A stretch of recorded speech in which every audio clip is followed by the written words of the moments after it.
Hello, it's Wildman Rouse here and welcome to the virtual Olympus UK stand at the Virtual Photography Show, and I'm here to talk to you about my experiences testing the 100 to 400. I used it for 6 weeks before it was released along with Bird Master. Bird Master is everything Master, David Tippling. We used it together and it's just been fantastic. We both love it, and I wanted to give you a quick presentation on some images that I shot with it and show you how amazing it is. So without further ado, I should tell you, as I did on the other video that I've just done, that I had tooth out last night, so I got a bit of toothache. So if I'm drinking a bit, please forgive me. It's water. I promise you. Right. First picture I shot with 100 to 400. First time I went out with it. I don't expect much of it, okay? Because I've used these lenses before, so I know the limitations. I was shocked. When I saw the picture of this on the back of the camera, I zoomed into 100%. I was like, oh my God, have I put the sharpening on the camera to an excessive degree? And I looked, no, I hadn't changed anything. The image was so super sharp, I couldn't believe it. And this was shot at 800 millimeters. 100 to 400, you know, when you put it on this system, you get 200 to 800. So it shot right at the end of the scale, 800 millimeters, absolutely razor sharp. You can see every single feather. I was just astounded. Maybe I should, it was so sharp I could cut myself. I should have a shave next time. No, Sean is here kind of just as a silent kind of witness to this whole thing going on. He won't say a lot, but occasionally he might twitch. So, yeah, okay, probably not. There's the second image. You can see, look at that. Look how oh, beautiful sharp that is. Again, every feather you can see, every single detail. Depth of field there, 6.3. That's the minimum aperture of the lens anyway. Astounding. I mean, yeah, it was in orange light and red light. That was my doing for shooting in that light. But still, you know, you would expect there to be some focusing issues maybe in low light, or there wouldn't be so much detail. It was just unbelievable, the detail. And you will see how this goes through the whole of the testing, the detail. It was just astounding. This guy was looking up at a plane going overhead. And I like having these kind of different pictures, you know, because they show differences. You know, the other ones I've shown were a bit bird on a stick. It's a bit of a different pose. And I like to think of my projects as a story. I like to show different varieties of pictures, different focal lengths, different action or posing or portraiture or coloration or position of angles of light, because it changes things up and it makes the project look a lot better as a whole when anyone from the outside looks at it. And I would suggest to all of you that you do the same. You can see the beautiful light here again, 6.3. Again, right at its maximum zoom range at 400. And I absolutely love it. You notice it's just completely sharp throughout. Look at the bokeh as well. Look at that beautiful background. That background is gone. There's nothing in focus. That's the beautiful thing about this lens. It throws the background out of focus as well. It's got a really, really fantastic effect. Okay, this one, yeah, I wish I'd have actually, I zoomed back to get him on the branch. That's the great thing about a zoom. Had I been using my beloved 300 f4, I wouldn't have been able to get this at all. So I zoomed right back. I wish I'd have seen the kingfisher on the other end of the branch going, you can't have any food, my old son. It's Cockney Kingfisher. Yeah, I wish I'd have seen that. I didn't, so I just focused in on this one. Nice though, but look at the sharpness of it again. Look, it's absolutely razor. It literally jumps on the screen and goes fantastic. So yeah, I love how sharp this lens is. Now as well, not only zooming in, but zooming out, taking a wider view. We all want to take a wider view of our pictures. So this is the same perch, same branch, just when the kingfisher sits on the end with that beautiful reflection there on the right hand side. You can see absolutely gorgeous.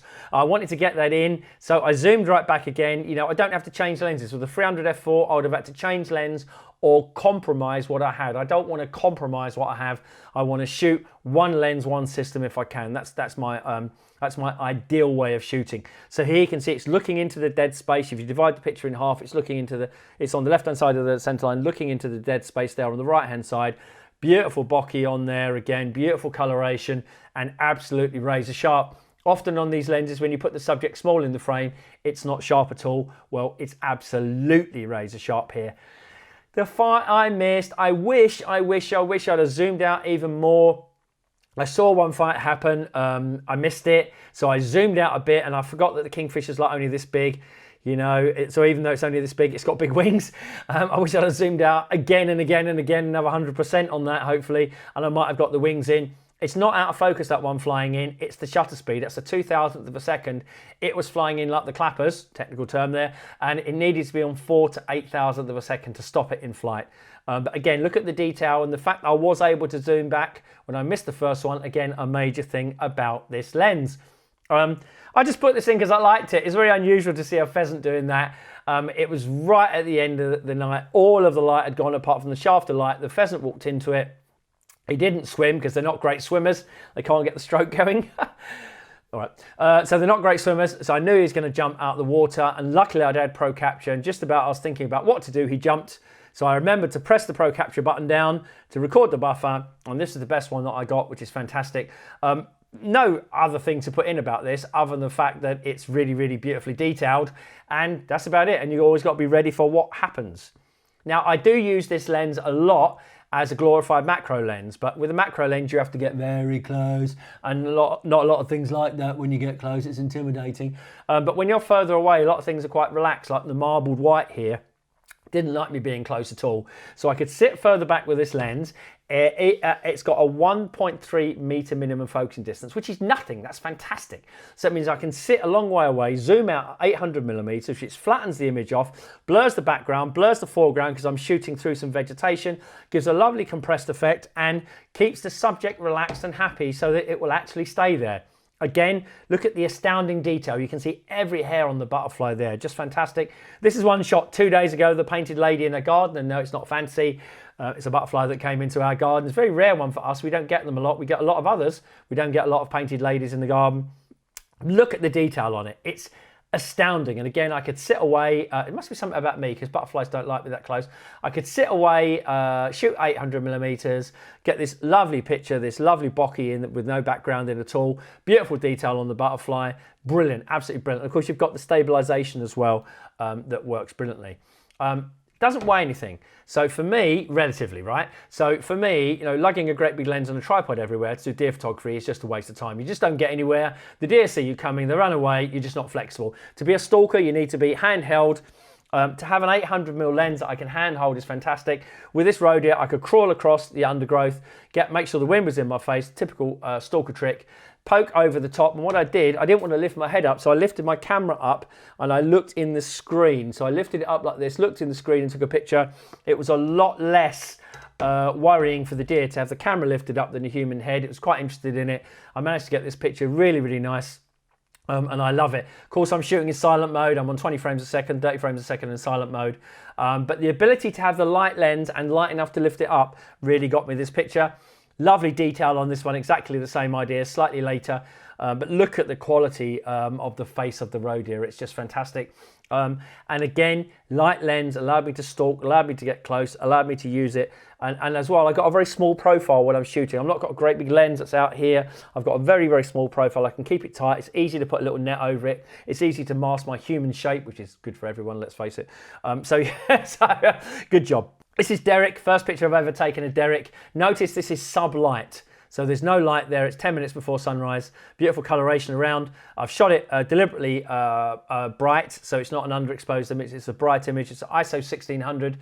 And notice the sharpness and the clarity of this picture through the lens as well. Because often in low light, these lenses do struggle. I'm not going to lie to you and tell you the lens focus is the same in pre-light than it does in bright sunlight. Of course it doesn't. It takes its time, but like all Olympus lenses, when it gets there, it sticks, and it sticks so well. And that's all I want it to do, is to be sticky on the autofocus and give me the chance in very low light conditions of taking an atmospheric picture. And again, you know, that combined with the lightness, the ability to crawl and stalk and have one lens with me that with a variety of compositions. I zoom back there to get that background in. Just brilliant.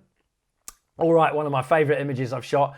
In fact, the most favourite image I've shot in the last year of Derek again. And again, this comes from being able to stalk, being able to get down low, being able to crawl across with the lens, low profile, silent mode. I actually zoomed back slightly. I was on slightly less than 400, it says here. It must have been because I just liked the composition in the sides there. And I like that ability to be able to zoom and to decide what you want to do with the composition. I don't want a lens to choose what I do.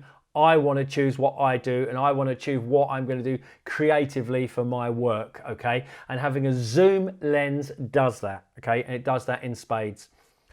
Focusing backlit, no issue at all. Just make sure that you select 3x3, not all the points, or single point. 3x3 works great for backlit images because it gives you a bit of the dark and a bit of the light and the cross tones in between. So it gives it something to focus on. Really lovely picture here. So it's an 800mm range. I'm looking at the numbers here. ISO 1600, aperture 6.3, 2000th of a second minus 1.7. Why 2000th of a second? Because I expected it to run like all hairs do, because this isn't Derek. So I expected it to run, and I wanted to get a hair running because there was lots of spray coming up off them when they ran. Did I get it? No, because it didn't ran. It sat there and didn't do anything for about 20 minutes until the light went and I crawled away again. But I still like this picture, and again, combination of light lens, really accurate focusing, which I really, really like. This one is shot slightly brighter, minus a third this one, so still into the light, but bringing more detail onto the hair. Really beautiful quality again on the face, really beautiful quality on the whole picture, and again, nice and light and the ability to stalk.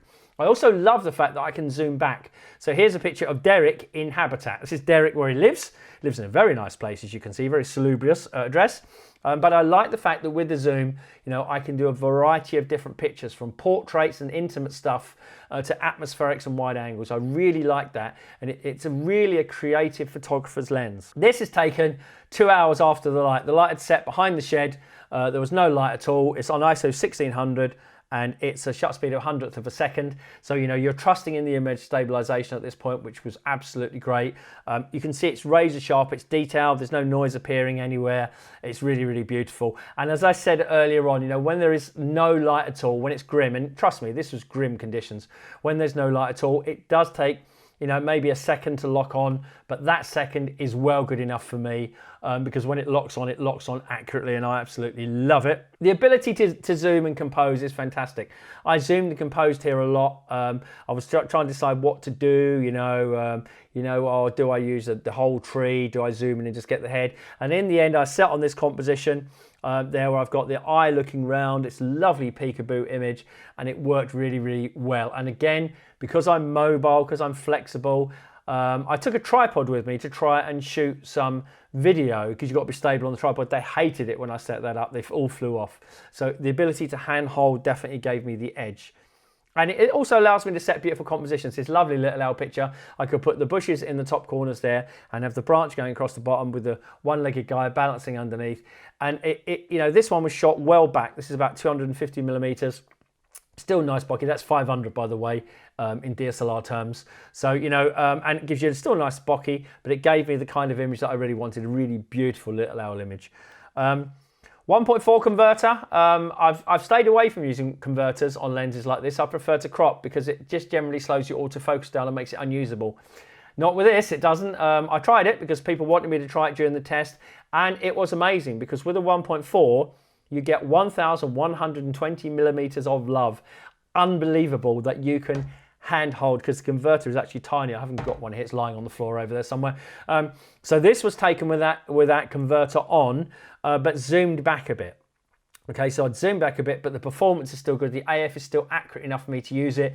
You do need good light conditions to use the converters, you do, but think about it. It's a 1,120 millimeter lens. It's miraculous that we can even use any lens like that. This was taken with the converter on as well. I zoomed back because I loved all the space and the textures and the angles and everything else in the picture. I thought it was really, really beautiful. I just loved it. And then I zoomed in again, and this is at maximum. So this is at 1120 millimeters of love.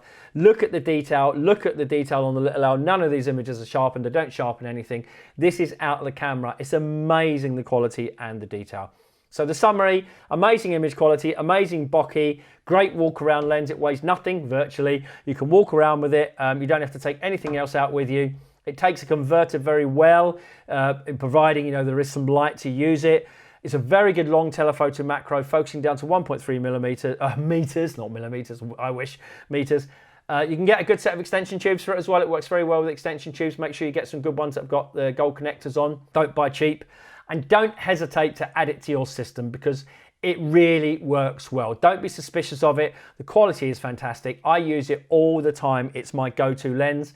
This is my kit bag now. I've got 3 EM1Xs and a Mark III because I like to have, when I'm doing tigers and polar bears, I like to have things set up all with lenses on them. I don't want to change and miss pictures in times of high stress. But now my 100 to 400 is my go-to lens. I use it all the time and I absolutely love it. It's fantastic. The 300 barely gets used. It's sat in my lens cupboard over there.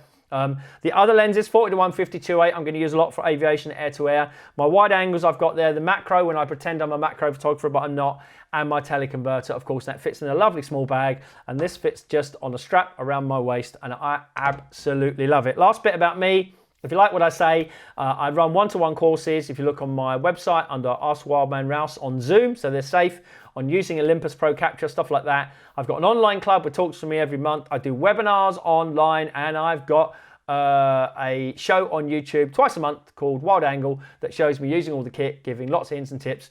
There's my name, social at Wildman Rouse, andyrouse.co.uk. Thank you very much from me. Thank you very much from Sean, and thank you very much from One Awesome Lens.